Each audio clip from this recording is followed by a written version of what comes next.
दुर्घटना काहिंकी हुए? काहार अभिशाप पड़िले दुर्घटना घटे? बंधुगण, आपण माने समस्ते गाड़ी बा वाहन व्यवहार करिथांती कोन आपण एहा जानिछंती कि जीवन रे किछि असुविधा काहा पाई होइथाए? जदि आपण जानी नाहांती तेबे आउ विलंब न करी सेही विषय रे जानिबा।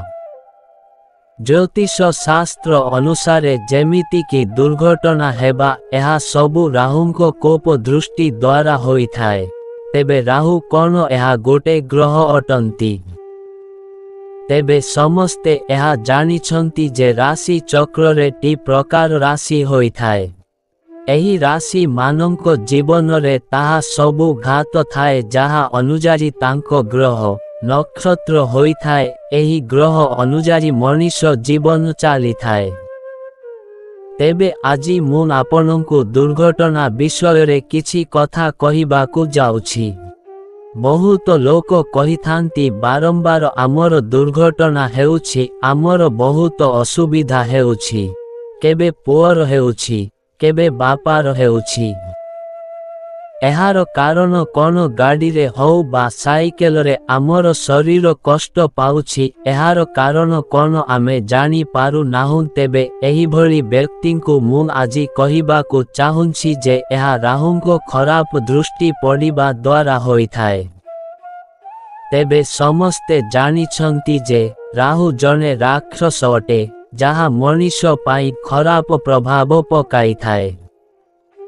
तेबे मने रखंतु दुर्घटना राहुंको पाई होइथाए एवं एहाठारु बंचिबा पाई आपनंकु राहुंकु प्रसन्न करिबा बहुत आवश्यक अटे। आपनंकु राहुंकु प्रसन्न करिबा पाई कोन करिबाकु हेबो?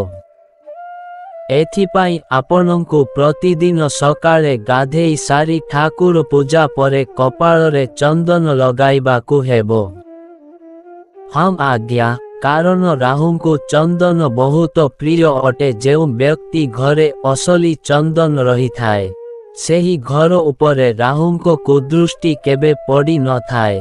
तेबे आपनंकु निज घरे चंदन रखिबा उचित। एहा छड़ा घरु बाहरिबा आगरु छुआकु ओ पुरुष मानंकु चंदन छोट टीका लगाई घरु बाहरकु जिबाकु दियंतु। देखिबे आपनंकु कौनसी दुर्घटना रे हानि हेबो नाही, किंतु निज सुरक्षा ध्यान आपनंकु रखिबाकु हेबो। हेलमेट निश्चिंत लगांतु, एहा आपनंकु सुरक्षा करिबो। तेबे मने रखंतु घरु बाहरिबा आगरु चंदन टीका लगांतु एवं खुशी रे रहिबा पाई चेष्टा करंतु।